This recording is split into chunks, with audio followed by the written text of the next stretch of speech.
জুলাই জাতীয় সনদের সংবিধান সম্পর্কিত প্রস্তাবগুলো বাস্তবায়নের পদ্ধতি নিয়ে রাজনৈতিক দলগুলোর সঙ্গে আলোচনায় বসেছে জাতীয় ঐকমত্য কমিশন। এই মুহূর্তে সেখানে কথা বলছেন রাজনৈতিক দল এনসিপির নেতা সারওয়ার তুষার।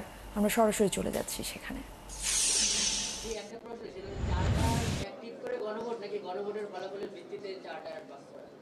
না, চার্টার গণভোটের মধ্যে দিয়ে জনগণ চার্টারটাকে অ্যাপ্রুভ করবে এবং পরবর্তীতে যে এটাকে যে আবার একটা কনস্টিটিউশনাল ফ্রেমওয়ার্কের মধ্যে আনতে হয়, এটা করবে নেক্সট পার্লামেন্ট বা নেক্সট নির্বাচিত সভা। এনসিপি অনেকগুলো রাজনৈতিক দলের একটা দাবি ছিল যে জুলাই সনদের ভিত্তিতে জাতীয় সংসদ নির্বাচন হবে আগামী সংসদ নির্বাচন।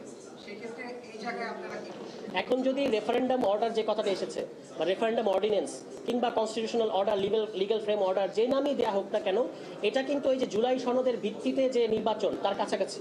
মানে এটার ভিত্তিতে আপনি নির্বাচন হলে এই বিদ্যমান সংবিধানের অধীনে নির্বাচন হচ্ছে না, বরং পরবর্তীতে নির্বাচনে যারা জয়ী হয়ে আসবেন বা যারা পার্লামেন্টে যাবেন তারা সংবিধানের বেসিক রিফর্ম করবেন, এই ম্যান্ডেটটা তাদেরকে দেওয়া হচ্ছে।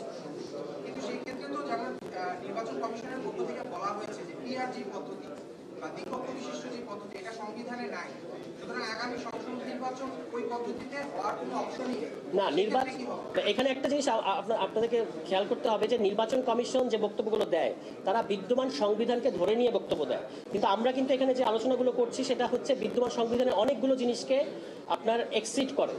ফলে যখন এটার ব্যাপারে কনসেনসাস হবে তখন নির্বাচন কমিশন এটাকে মান্য করা ছাড়া তার তো অন্য কোনো রাস্তা নাই, কারণ এটা তো পলিটিক্যাল কনসেনসাস বা রাজনৈতিক ঐক্যমত্য হচ্ছে এখানে, এবং সেটা আবার আপনি একটা রেফারেন্ডাম অর্ডারের মধ্য দিয়ে প্রতিষ্ঠিত করছেন। ফলে এইটাকে না মানা ছাড়া তো অন্য কোনো উপায় থাকবে না নির্বাচন কমিশনের কাছে।